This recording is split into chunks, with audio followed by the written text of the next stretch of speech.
العزت مختلف آزمائشوں میں مبتلا کرتے ہیں کہ شاید یہ آزمائشیں دیکھ کر میری طرف آ جائیں،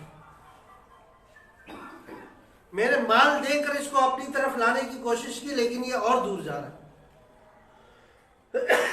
اب اس پر آزمائش ڈالتا ہوں تھوڑی سی، شاید وہ آزمائش دیکھ کر اس کی توجہ میری طرف ہو جائے، یہ میرے حضور حاضر ہو جائے اور میرے سامنے ہاتھ پھیلا دے، میرا شکر کرنے والا بن جائے۔ اللہ رب العزت اپنے اس بندے کو مختلف طریقوں سے اپنی طرف لانے کی کوشش کرتے ہیں، کبھی کبھار بارش سے زیادہ کر کے، کبھی کبھار گھر سے بے در کر کے، کبھی بیماریوں میں مبتلا کر کے، کبھی تندرستی کی حالت میں لا کر